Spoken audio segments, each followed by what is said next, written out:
देता हूँ एक बार और कि जब भी हम लोग सदन में आते हैं, विधानसभा में आते हैं, कोई नया परिवर्तन देखने को मिलता है। कभी टेबलों पे आधुनिक चीज़ें लग जाती हैं, टेक्नोलॉजी का साथ कैसे लेकर के सहूलियत मिलती है, और लगातार विधानसभा में आप कुछ न कुछ नया कर रहे हैं। इधर सुना है कि बहुत शानदार गैलरी बनाई है, आपने देखी नहीं? अध्यक्ष जी, आप ही के साथ देखूंगा मैं। और मैंने निवेदन किया था कि आप राइट की तरफ कम देखें, लेफ्ट की तरफ ज़्यादा ध्यान दें। मुझे उम्मीद है गैलरी में वो बैलेंस आपने बनाया होगा। और हालांकि अध्यक्ष जी हमेशा खुश रहते हैं, कभी कभी माननीय सदस्य कुछ इमोशन में आके अपनी बात रखने की वजह से नाराज आपको कर देते हैं, लेकिन किसी भी सदस्य की आपके प्रति भावना खराब नहीं है, आपको सब अच्छा ही मानते हैं। मैं सभी का सम्मान करता हूं। Thank you. मुझे अच्छा लग रहा है कि सरकार के लगभग 6.5 साल पूरे हो गए हैं और एक नारा बहुत पुराना है जिसकी सत्ता में आज सरकार है। ये दावा करते थे चाल, चरित्र और चेहरा, और अब इन 4 से पहचाने जाते हैं भाजपाई। पहले दावा करते थे चाल, चरित्र और चेहरे से पहचान बनाने के लिए, और आज जो पहचान बन गई है वो नफरत, भ्रष्टाचार, बेरोजगार और महंगाई से।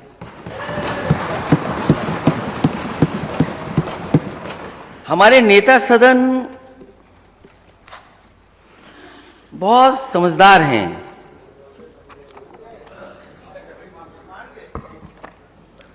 और इतने समझदार हैं कि जो चीज कोई न जान पाए ऐसी जगह कही जाए, माननीय सदस्य लोग न पढ़ पाए उस अखबार में जरूर इंटरव्यू देना चाहिए। वो बात तो मैं शुरू करूंगा अध्यक्ष महोदय, क्योंकि सबसे पहला इंटरव्यू सदन के बाद, सदन शुरू होने पर एक अंग्रेजी अखबार में दिया गया और कहा गया कि हमारा गोल है कि $1 ट्रिलियन इकोनॉमी बन जाएगी 2027 तक।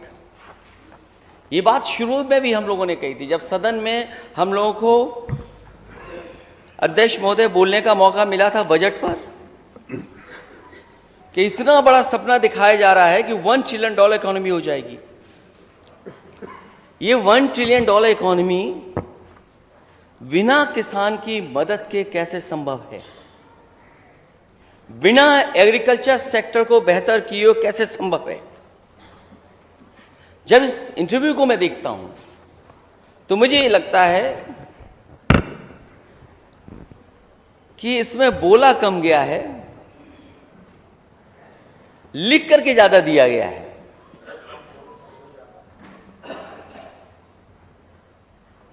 ये बोलाने वाला इंटरव्यू नहीं है, चाय पी करके बस इंटरव्यू छप गया है, वो इंटरव्यू है ये।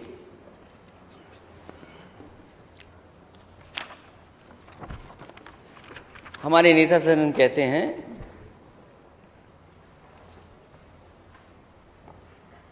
Sectors in which UP is currently doing well. तो पूछा गया है कि कौन से सेक्टर हैं जिन सेक्टरों में उत्तर प्रदेश सबसे बेहतर काम कर रहा है। जवाब मिलता है infrastructure, road, expressways, air and waterways. अध्यक्ष महोदय, जितने सवाल पिछली बार किए गए थे, एक सवाल का जवाब नहीं मिला।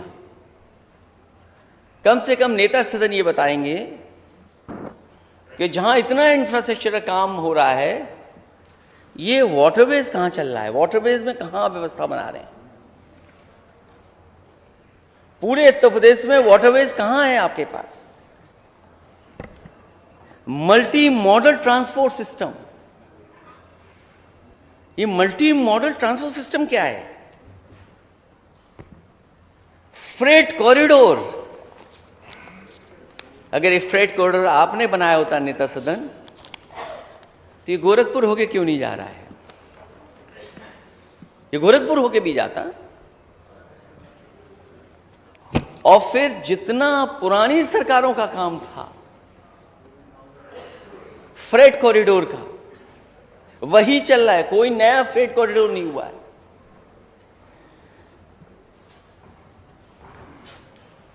हालांकि एक अंग्रेजी में कहावत है, क्योंकि अंग्रेजी अखबार में आपने इंटरव्यू दिया है, चैरिटी बिगिंस एट होम। उसको किस रूप में आप कह रहे हैं वो भी एक इंटरप्रिटेशन है। नेता सदन प्रदेश को तो बाद में ठीक करें, कोई गली ऐसी बता दो गोरखपुर की जिसमें पानी ना भरा हो आज।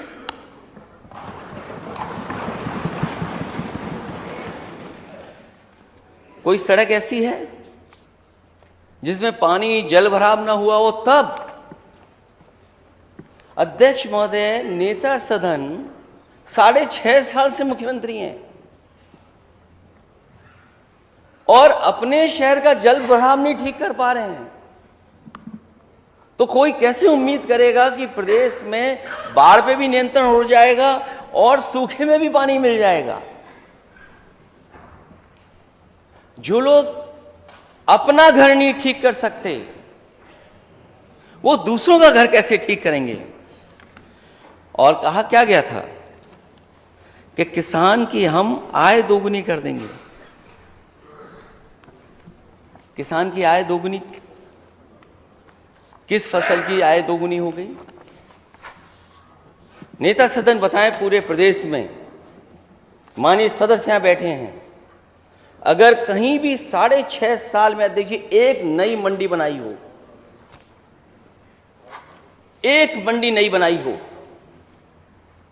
और मंडी के साथ साथ जिन फसलों की कीमत देनी चाहिए थी सरकार को, क्या फसलों की कीमत सरकार दे रही है जिससे कि हम ये कह सकें कि हमारे किसानों की आय दोगुनी हो गई। मुझे याद है जिस समय आलू की फसल थी, कोई दिन ऐसा नहीं गया जिस दिन आलू की शिकायत कोने कोने से ना आ रही हो। सरकार ने कहा कि हम आलू खरीदेंगे, बजट में हेड खोला आलू खरीदने के लिए। आज नेता सदन बताएंगे कि सरकार ने आलू कितना खरीदा, और अब निकलने का समय है। यहां हमारे माननीय सदस्य क्षेत्र में जाते होंगे, आलू का क्या भाव मिल रहा है। क्या आलू का भाव मिलने लगा किसी को। और अगर अभी कोल्ड स्टोर से आलू नहीं निकलेगा, बाजार में भाव नहीं मिलेगा, तो नेता सदन ये भी बताएं कि कितने दिन बाद दूसरी फसल आ जाएगी। अभी मक्का का सीजन था, क्या सरकार ने मक्का खरीदी जो सड़ गई, क्या उसकी मदद की सरकार ने। और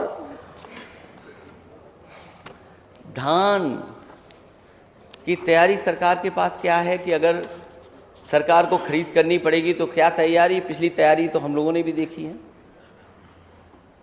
और गन्ना जिन क्षेत्रों में है, हमारे आरएलडी के माननीय सदस्य जानते होंगे, ये जितने बैठे लोग हैं, बताइए गन्ने का पेमेंट हो गया आपका। ये माननीय सदस्य पंकज मलिक बैठे हैं। देखिए अध्यक्ष महोदय, यही तो शिकायत रहती है। शिकायत मेरी नहीं है, इन माननीय सदस्यों के जितने माननीय सदस्य हैं। सरकार कहती हमने इतना पेमेंट किया है, लेकिन सरकार ये भी तो बताए कि हमारा बकाया इतना है। और जिस तरीके से महंगाई बढ़ रही है, क्या सरकार उस हिसाब से गन्ने की कीमत दे रही है? और कितना बकाया है चीनी गन्ना किसानों का? गन्ना किसानों का बकाया। ये तो कहते हैं हम किसानों की आय दोगुनी करेंगे। क्या आपने आलू एक्सपोर्ट किया? आपने कहा कि हमने एक्सपोर्ट बढ़ा दिया इधर। हो सकता है कुछ चीजें एक्सपोर्ट हुई हों, और ऐसा नहीं है अध्यक्ष महोदय कि पहले एक्सपोर्ट नहीं होता था, पहले भी एक्सपोर्ट होता रहा है। आप कह रहे हैं कि आपने चावल एक्सपोर्ट किया है। मुझे लगता है ये दिल्ली और लखनऊ वाले इंजन टकरा रहे हैं। नेता सदन खड़े होकर बताएंगे कि एक्सपोर्ट कब से बंद है चावल का, कब से बंद है एक्सपोर्ट?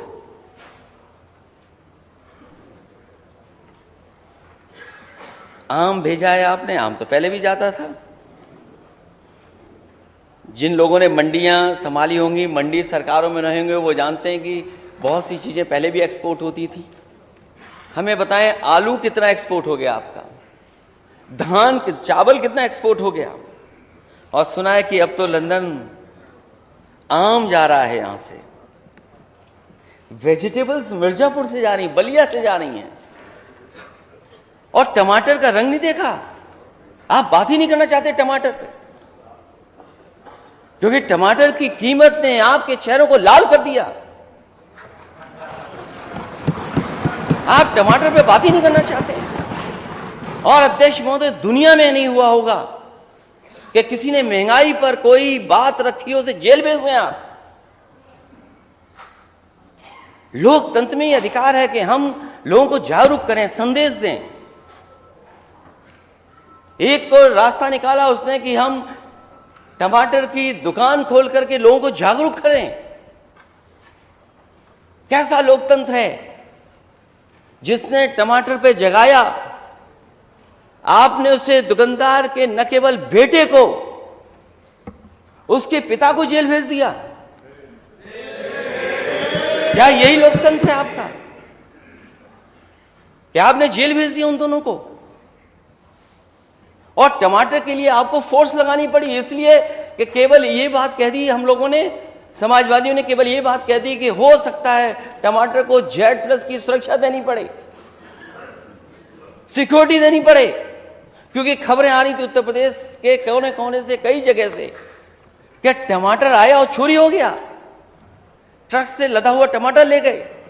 सरकार तब जागी जब बनारस में दुकान लगाई और ये जागरूक किया, तब सरकार जागी। सरकार ये बताए कि टमाटर की कीमत क्या थी, क्यों आपको अपनी दुकानें लगानी पड़ी। नोएडा, गाजियाबाद, बड़े बड़े शहरों में आपको टमाटर की दुकानें लगी। सपना दिखा रहे $1 ट्रिलियन इकोनॉमी का, और आप टमाटर के ठेले लगा रहे हैं। और जो लोग किसानों की आय दोगुनी की बात कर रहे हैं, डेयरी सेक्टर वो मदद कर सकता है हमारे किसानों की आय बढ़ाने में। डेयरी सेक्टर के लिए आपने क्या किया? मुझे याद है जिस समय पराग को बजट दिया जा रहा था, उस समय अधिकारियों ने कहा कि कभी पराग को इतना बजट नहीं दिया गया। बजट देकर के कैसे उत्तर प्रदेश की अपनी संस्था, प्राइवेट और जिसका सबसे ज्यादा दबदबा है बाजार में, उसके बराबर खड़ी हो, उसके लिए सरकार ने लगातार मदद की। और उसी दौरान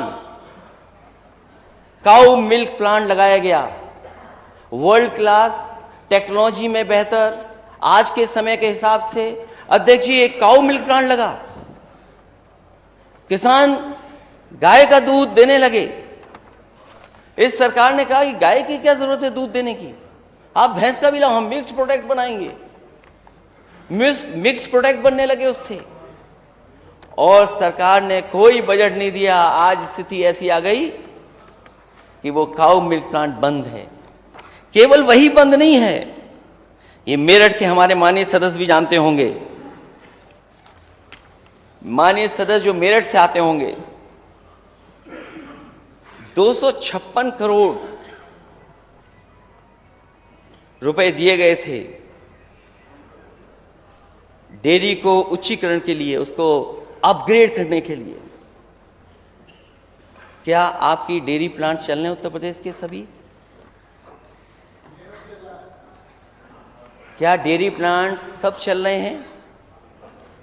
और अभी कुछ दिन पहले पढ़ा मैंने, क्योंकि सरकार के पास बजट नहीं है इसलिए प्राइवेट हाथों में देने जा रहे हैं। प्राइवेट हाथों में डेयरी, जहां समाजवादी सरकार ने अमूल या प्राइवेट लोगों के बराबर खड़ा करने के लिए काम किया, ये प्राइवेट हाथों में बेचने जा रहे हैं डेयरी को। तो आप किसानों का भला कैसे करेंगे? और समाजवादियों ने उस समय भी कहा, मैं फिर कहता हूं इस मौके पर, कि काऊ मिल्क प्लांट के लिए कहा गया था कि अगर हमें फैट कंटेंट के हिसाब से भैंस के दूध से ज्यादा पैसा देना पड़ेगा तो भी देंगे, लेकिन बंद नहीं होने देंगे। ये सरकार तो बंद कर रही है। आपका मेरठ का बंद हो गया। जो हमारे इस सरकार में कुक्कुट योजना शुरू हुई थी, जो कुक्कुट विकास के लिए लगातार, क्योंकि आपका स्टेट कंज्यूमर स्टेट है। अब नेता सदन ये न कहें कि वेज नॉन वेज और न जाने किस दिशा में चले जाएं। उत्तर प्रदेश का नेता सदन बताएं कि उत्तर प्रदेश का मार्केट क्या है अंडों का, क्योंकि सरकार में हम नहीं है विपक्ष के लोग। ये सरकार बताए आपके उत्तर प्रदेश के अंडे का मार्केट क्या है और कितना आपका बाहर से अंडा आता है। समाजवादी सरकार ने शुरू किया कि इसी प्रदेश में हो ये योजना जिससे हम अंडों को बढ़ा सकें। वो सीधा सीधा हमारे फार्मर्स की मदद करता, उसकी आय बढ़ाने में मदद करता। आप इस योजना को खत्म करना चाहते हैं। हमें उम्मीद है कि अगर $1 ट्रिलियन की इकोनॉमी का सपना देख रहे हैं तो थोड़ा इधर भी ध्यान देंगे। ये जो जाने जा रही हैं, कभी गुलदार से, कभी टाइगर से, टाइगरेस से, या कुत्तों से, और कभी सांड से। नेता सदन, सांड का नाम आते ही आप मुस्कुराने लगे।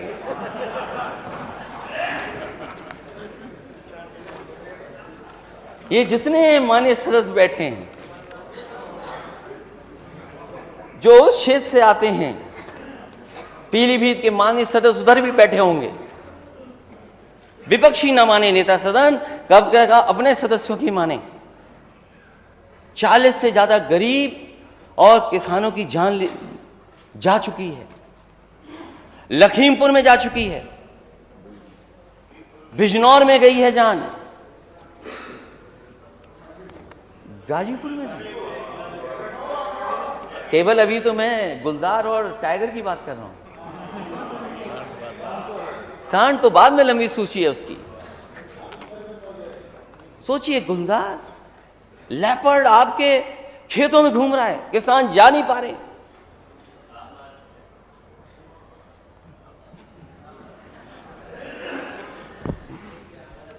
अध्यक्ष महोदय, ये सो रहे हैं या ज्यादा आंखें खुली हुई हैं? टाइगर आपका खेतों में, टाइगर्स खेतों में, और सूची लंबी है। बिजनौर की सूची पड़ी होगी हमारे माननीय सदस्यों ने कि कितने लोगों की जान जा चुकी है।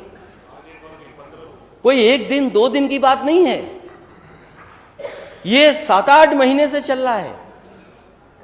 7-8 महीने से लोगों की जान जा रही, खेत में नहीं जा पा रहे। पैदावार कैसे बढ़ाएंगे, खेती कैसे करेंगे, जीवन यापन कैसे करेंगे? और क्या सरकार मदद कर रही है उनकी? इतना बड़ा विभाग, और विभाग का काम क्या? उन्हें अपने हालात पे छोड़ दिया किसानों को। कोई दिन हफ्ता नहीं जाता जिस दिन किसान की जान न जा रही हो। और माननीय सदस्य कह रहे हैं कि आज फिर चली गई एक जान। तो सरकार कर क्या रही है ये? फिर ये लंबी सूची है जिनकी जान गई है। बिजनौर में या अन्य जिलों में, पीलीभीत, लगभग 40 लोगों की जान जा चुकी है। क्या सरकार उनकी मदद कर रही है? क्या सरकार के पास कोई योजना है? सुनने में आ रहा है सरकार कोई नई गन खरीद रही है। तो इतने महीनों से सरकार क्या कर रही थी? ये हमारे पास सूची है बलरामपुर सराबस्ती के इलाकों में। यमानी सदस्य बैठे हैं। बड़ी संख्या में लोगों की जान गई और लोग घायल हुए हैं। घरों में घुस गया, गांव में घुस गया, लोग सो नहीं पा रहे हैं, खौफ में जी रहे हैं। क्या ये किसान नहीं है, गरीब नहीं है? और सरकार क्या कर रही है? क्या सरकार भी सो रही है क्या? यह सरकार अपनी आंख